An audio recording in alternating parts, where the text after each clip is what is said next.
tempo atrás eu li um livro que tinha como subtítulo O Evangelho além de João 3,16. O propósito do autor era propor que nós evangélicos, muitas vezes, limitamos o entendimento que temos do Evangelho, do que ele é e que implicações ele tem na vida.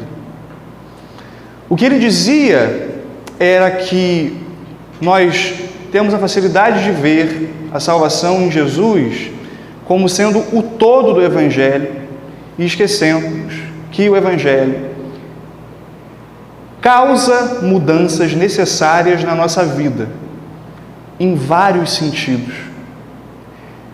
Em especial a forma que a gente enxerga o mundo e como a gente se relaciona com ele. Ele propunha que muitas vezes a gente acaba olhando para o Evangelho como algo que a gente tem uma gavetinha, em que a gente abre no sábado, no domingo, enquanto a gente está na igreja, mas na nossa vida comum, na universidade, em casa, no trabalho, quando a gente vê o noticiário, a gente usa outros padrões de avaliação da realidade, que não tem nada a ver com o Evangelho, e de que Deus é desonrado com a forma com que a gente leva a vida além da igreja. Eu quero refletir um pouco hoje no Evangelho de Lucas, capítulo de número 3. A gente vai ler 4 versinhos, do 10 ao 14.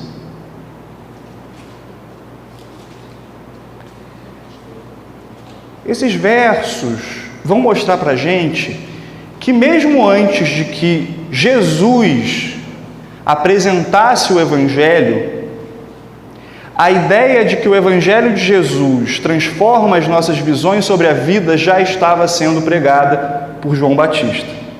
A gente vai ler um trechinho, um pedaço da pregação de João Batista e da resposta que as pessoas tinham a essa pregação. A gente vai ler então a partir do verso 10, ok? Capítulo 3 de Lucas, que diz assim: Então as multidões lhe perguntaram: O que devemos fazer? Ele respondia: Quem tem 2 túnicas, reparta o que não tem com o que não tem nenhuma, e quem tem alimento, faça o mesmo. Vieram também alguns publicanos para ser batizados e perguntaram-lhe: Mestre, que devemos fazer? Ele lhes respondeu: Não cobreis mais do que o prescrito. E também alguns soldados lhe perguntaram: E nós, que devemos fazer? Ele lhes disse: De ninguém tomeis nada à força, nem façais denúncia falsa, e contentai-vos com o vosso salário. O Evangelho de Lucas foi escrito por Lucas. E ele teve um propósito de ser um historiador. Ele reuniu ali o que ele pensava que era mais importante acerca do Messias. Por isso ele começa antes do Messias, com a pregação de João Batista, e ele continua depois da morte de Jesus com um livro de Atos. A igreja primitiva, num primeiro momento, não conhecia 2 livros diferentes, o Evangelho de Lucas e o livro de Atos. Eles interpretavam como sendo o mesmo livro. O livro de Atos era só uma continuidade do ministério de Jesus. Contamos um pouquinho do que ele fez na terra e agora do que a igreja dele faz, uma vez que ele, como Deus, já está no céu. E eu acho interessante esse trecho aqui, porque ele vem um pouco depois do que o que João Batista havia falado e dos batismos que João Batista vinha fazendo antes de que Jesus começasse seu ministério. Se a gente for ver o verso 18, olha só o que vai dizer: E anunciava o Evangelho ao povo, fazendo muitas outras advertências. O Evangelho estava sendo pregado antes de que Jesus desse o seu passo na pregação do Evangelho. E a pregação de João Batista aqui consistia no quê? Consistia em mostrar que aquela mensagem que estava sendo pregada a respeito do Messias tinha algumas modificações. práticas na vida de quem decidia segui-la. O primeiro grupo que ouve o sermão de João Batista e se sente dissuadido a ter seus pecados perdoados, pergunta, não é? Das multidões surge a pergunta: e o que eu faço agora? O Evangelho, de fato, diz mais sobre o que Deus fez por nós do que o que nós fazemos. A justificação acontece unicamente pela fé, a salvação é uma obra de Deus, não nossa. Mas isso não exclui que algumas coisas nós façamos a partir do momento que somos salvos e tomamos consciência do que Deus fez por nós. E é aqui que o João começa. E ele vai dizer: olha, agora que você entendeu a sua pecaminosidade, seu problema de cisão com Deus, entendeu a distância que há entre você e o Senhor, faça uma medida prática. A primeira delas, você pega uma das túnicas que você tem, se você tiver duas, e reparte com quem não tem.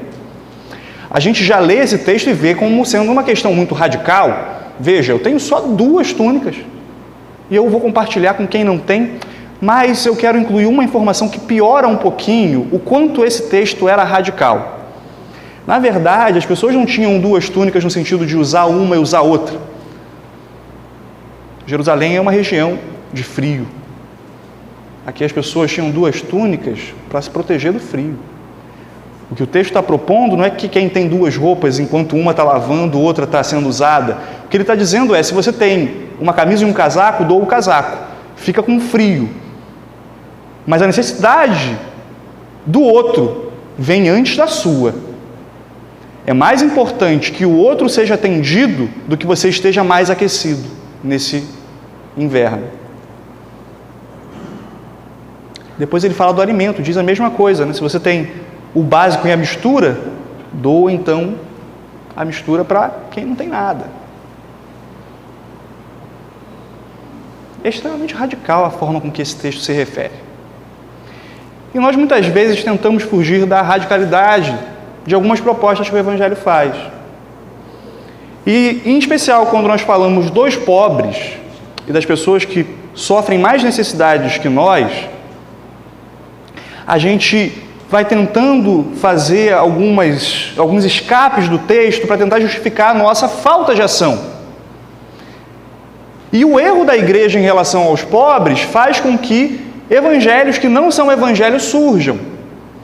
No Brasil, por exemplo, a gente tem desde a década de 70, década de 60 na realidade, um movimento que começa na Igreja Católica, chamado Teologia da Libertação, que é tudo menos evangelho. Mas uma coisa eles fazem, eles se preocupam com os pobres. Eles esquecem que Jesus é Salvador, mas eles alimentam quem está em necessidade.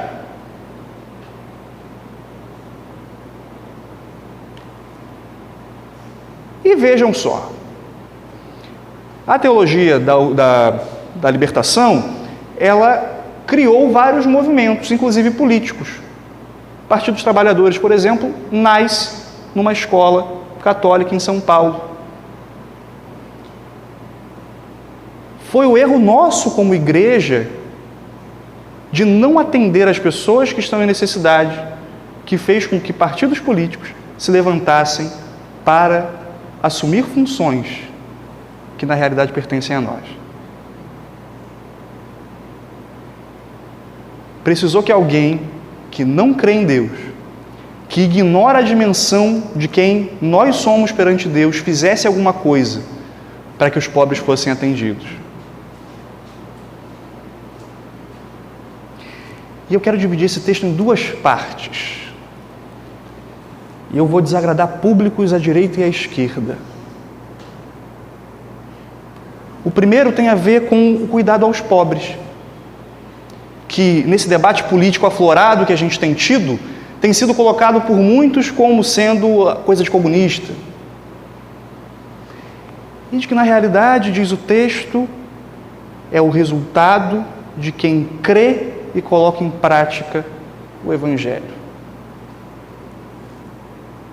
Foi por causa da nossa omissão que partidos políticos surgiram e passaram a atender os pobres.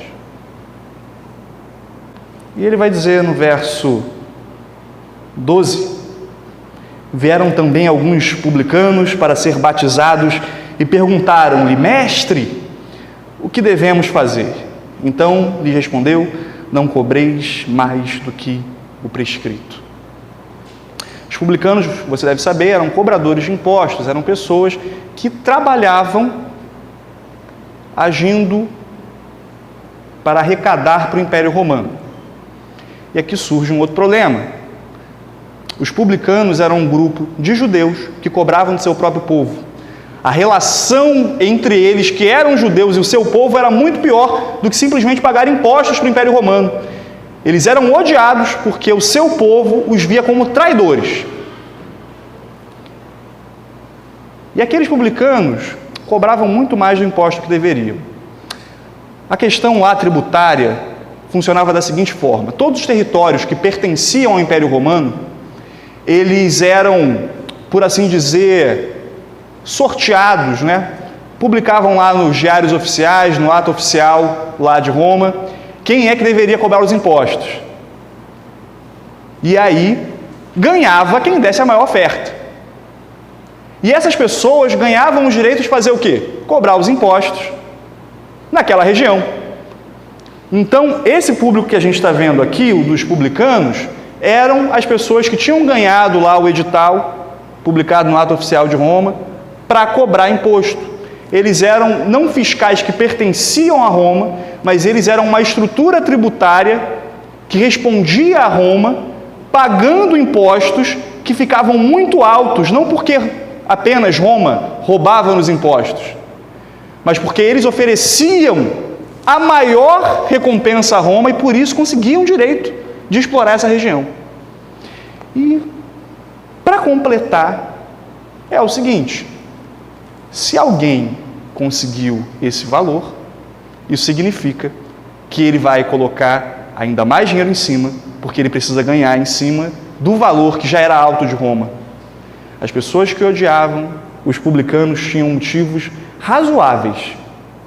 Eles iam muito além do que era justo, porque ofereciam muito além do que deveria ser dado. E para completar, iam muito além para conseguirem se sustentar. Impostos altos que levavam o povo à ruína, como já diz Provérbios, o livro de Provérbios. E o que essas pessoas que eram corruptas, cobravam impostos muito acima do que deveriam, foram alertadas por João Batista? Cobrem apenas o que é justo. Parem de ir além. A implicação do Evangelho para você recebê-lo é ser justo na sua cobrança de impostos. Não vá além do que está prescrito. E aí a gente entende por que Zaqueu foi salvo, por que Zaqueu precisou entregar e devolver tudo o que havia roubado, porque capturou de forma injusta o que Deus havia dado. Em seguida, verso 14, a gente também vê o que os soldados foram chamados a fazer agora que queriam ser convertidos. E nós o que devemos fazer? Ele lhes disse: de ninguém tomeis nada à força, nem façais falsa denúncia, e contentai-vos com o vosso salário. Perceba que, nos dois casos, ninguém é obrigado a deixar seus empregos. A implicação do Evangelho não era deixar as funções que exerciam para o Estado, era apenas que eles fossem honestos.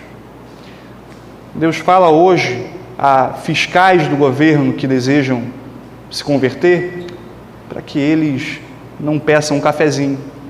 O que Deus fala aos policiais que desejam se converter é para que eles se contentem com o seu salário ainda que baixo, e que não procurem formas de na rua fazer a lei ser desrespeitada, para que de alguma forma eles obtenham ganho financeiro. E eu disse que desagradaria dois grupos, até agora só desagradei a direita. Eu quero lidar especialmente com aqueles cristãos que flertam com o outro lado do aspecto político. que o texto apresenta a nós é que o Evangelho, além de gerar uma transformação que nos faz ter preocupação com os pobres, nos faz ter senso de justiça e nos faz ser contra formas de corrupção que se instauram. O que o Evangelho tem a dizer para um país como o Brasil é mais do que Jesus vai nos salvar. E é mais do que dizer que esse mundo vai ser destruído. O impacto que o Evangelho faz acontece também a partir do momento que eu e vocês nos portamos de forma digna do Evangelho de Cristo Jesus. E isso acontece não só no evangelismo. Isso acontece quando nós somos honestos e quando nós nos colocamos perante a lei e perante a justiça de modo a obedecê-la. O que nós temos vivido no Brasil é algo que exige não só a nossa pregação para o futuro, mas exige um comprometimento meu e seu do que nós fazemos hoje em resposta a ele. Das pequenas corrupções do dia a dia, do serviço de televisão ilegal, do serviço de internet ilegal,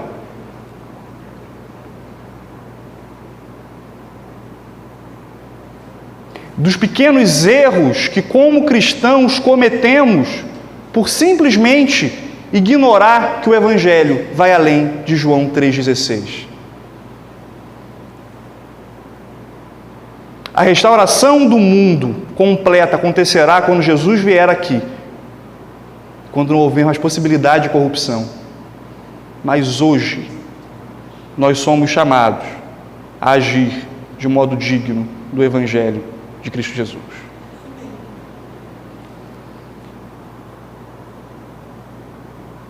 Quando eu fui chamado, me pediram para que eu fizesse um sermão evangelístico. E muitas vezes eu penso em como nós, como igreja, pensamos o que seria um sermão evangelístico. Nós pensamos que é um apelo com fundo musical. Nós pensamos que é algo que vai emocionar cada um de nós, o pessoal sai chorando. Na segunda-feira, corrupção. Na segunda-feira, o carro que está com o documento atrasado, 50 conto na mão do PM.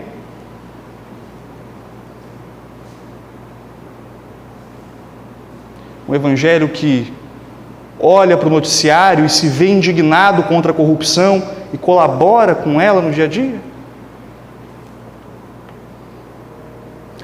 Que usa formas e recursos de adquirir bens de forma ilegal. Que colabora com a receptação com aquele produto que está mais barato. Que implicações o Evangelho tem, além de João 3,16? Nós também pensamos que o Evangelho está completamente descolado da política, e os adventistas têm um legado muito bonito em defesa da liberdade religiosa e da separação entre Estado e Igreja. Mas essa liberdade religiosa e a divisão entre Estado e Igreja não nos faz estar separados do que acontece na realidade política e da responsabilidade que temos em colaborarmos para a honestidade em todas as áreas que Deus deu. Os poderes pertencem a Deus e por Ele são delegados. Não é assunto de pequena monta quando cristãos, como nós, que aceitaram a Jesus, se alegram com a injustiça, se alegram quando as portas das penitenciárias são abertas para pessoas que deveriam estar sendo punidas e que agora se veem em liberdade não pela inocência, mas por uma forma frouxa com que as leis do nosso país são feitas. Isso é implicação do Evangelho. A forma com que nós nos portamos nesse mundo, as opiniões que temos, vão além de João 3,16. Queria que vocês abrissem Eclesiastes 8:11. Eu acredito que a importância de lidarmos com assuntos como esse, por mais dolorosos e inconvenientes que eles sejam, é o fato de que, como dizia John Stott, que foi um grande pregador e teólogo do século XX, o papel do pregador é fazer uma ponte entre esse texto antigo, de 2.000 anos no caso do Novo Testamento, de 3.000-4.000 anos no caso do Antigo, e fazer com que ele seja relevante hoje.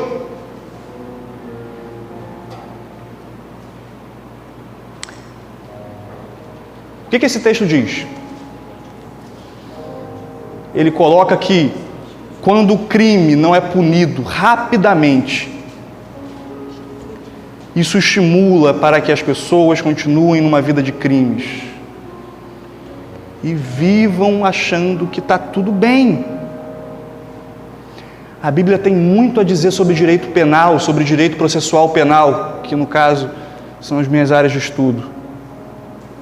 A Bíblia não tem só uma mensagem de salvação para o futuro para mim.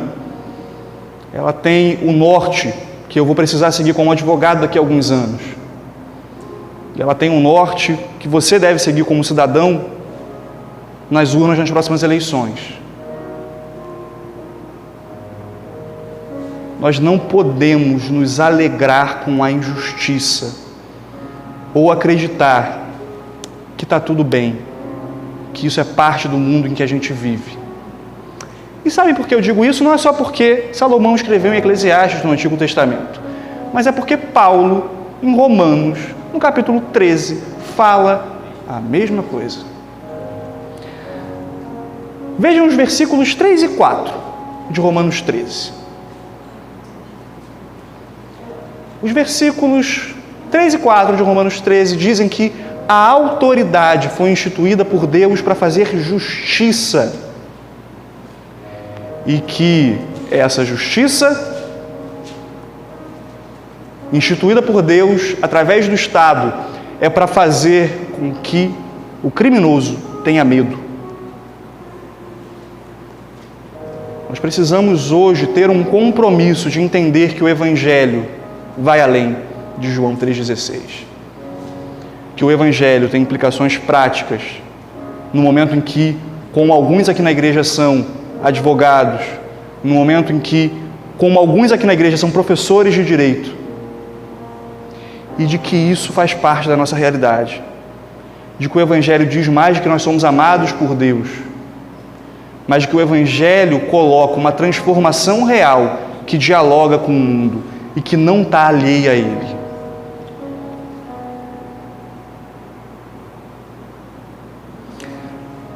A punição estatal não tem a ver com um perdão divino. A punição estatal não é vingança. Se o texto bíblico diz que a vingança pertence ao Senhor, e Paulo está dizendo que o Estado deve punir o crime, a conclusão que a gente chega é que, em algum sentido, a vingança pertence ao Estado, e que ver justiça sendo feita é ver a obrigação que Deus deu ao Estado sendo cumprida. É ver que, de alguma maneira, Deus age para a justiça nesse mundo, e que Deus deu justiça não só para o futuro, mas para agora, e que ela precisa ser cumprida. De que nós não podemos assistir pessoas que contam histórias muito bonitas de conversão e que falam dos crimes que cometeram e que acham que glorificam mais a Deus porque contam os detalhes de crimes sórdidos, e que nós assistimos com alegria, achando que a igreja virou uma espécie de noticiário policial do jornal O Povo no passado, acreditando que o Evangelho fica mais forte porque alguém pecou mais e cometeu mais crimes. Não é essa a proposta de Deus. E a gente se alegra quando essa pessoa acredita que simplesmente foi salva por Jesus, não pagou por crime nenhum aqui, e vai contando a história por aí como se estivesse tudo bem, como se fosse muito bonito. A justiça eterna de Deus não exclui a justiça terrena desse mundo, que também foi dada por Ele e que precisa ser cumprida para a honra e glória dEle, ainda que por gente que não seja crente. E como nós nos relacionamos com isso? Como nós temos enxergado esse papel? Será que a gente tem se indignado com o que há de errado? Será que a gente tem realmente visto o noticiário e orado a Deus não só para que Ele volte, mas para que a justiça seja feita nos termos que Ele deu? Ou será que a gente pensa que o noticiário e que a resposta que nós como igreja temos a dar é apenas João 3,16?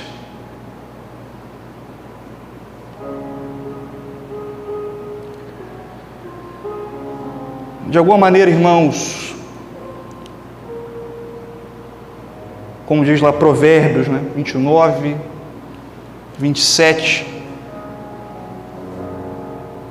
nós precisamos reprovar o que é mal. Nós precisamos ter ojeriza ao que assola o nosso país.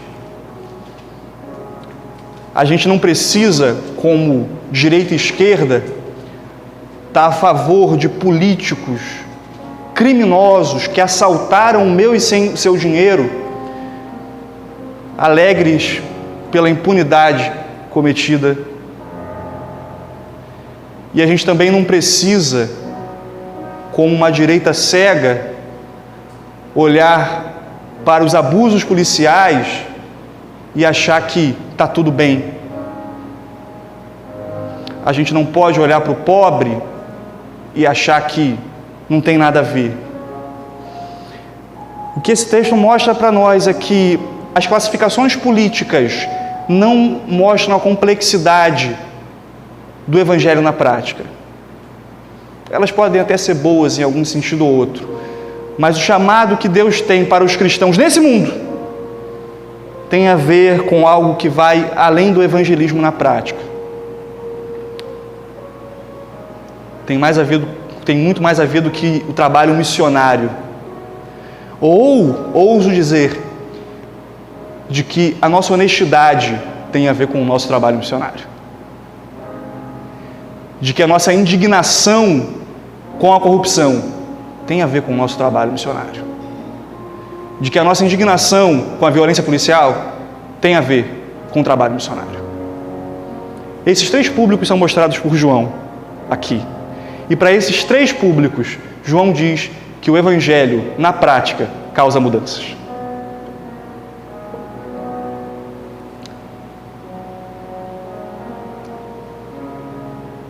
Na década de 50, na Alemanha, Hitler era capaz de dizer que o cristianismo era muito bom, desde que os aspectos negativos deles fossem tirados. Daí surgiu na teologia a teologia positiva, ou o cristianismo positivo. O cristianismo de Hitler era o seguinte: esqueçam toda essa questão que tem a ver com cruz. Isso não é bom. Isso não nos faz formar uma Alemanha mais forte. Façam um evangelho um pouco diferente, mais maleável, que tem a ver com vitória, com crescimento, com enriquecimento. Vamos levar só essa parte do cristianismo a sério. O efeito disso é que era possível que aqueles cristãos que aceitaram o evangelho pela metade ouvissem e cantassem hinos enquanto os judeus eram incinerados, enquanto os judeus eram colocados em câmaras de gás, enquanto judias eram estupradas. O evangelho pela metade foi uma desgraça.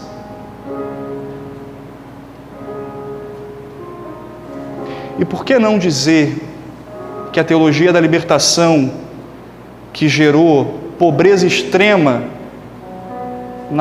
em Cuba, na Venezuela, também são partes desse evangelho que é colocado pela metade? que se preocupa com o pobre, mas esquece da justiça,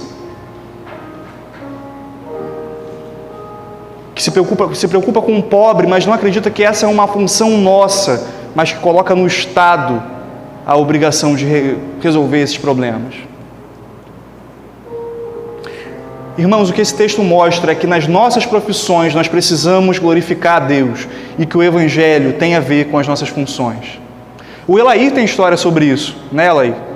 Elaí é fiscal do Detro, foi fiscal do Detro de rua durante muito tempo, e a história que ele conta é de que quando ele foi transferido para serviços internos, isso foi uma forma de puni-lo, porque grande parte dos colegas dele de rua viam a forma de estar na rua como sendo melhor, porque o salário era mais baixo, mas as possibilidades de ganho desonesto através de corrupção eram maiores. Nós todos não somos fiscais, nós não cobramos impostos nem a lei. Aqui não há tantos agentes da justiça, mas como é que a gente pode fazer a nossa parte para glorificar a Deus através das nossas profissões? Como a gente pode viver um evangelho sério e na prática? Quando homens como Martin Luther King, que a maior parte das pessoas esquece de dizer, era um pastor batista, se levantaram para ir contra os horrores do racismo, ele o fez pela convicção de que Deus havia criado pessoas de forma igual. A teologia dele o levava a uma prática política que era correta. Hoje, nós precisamos de uma teologia que nos leve a uma prática correta perante a corrupção no Brasil.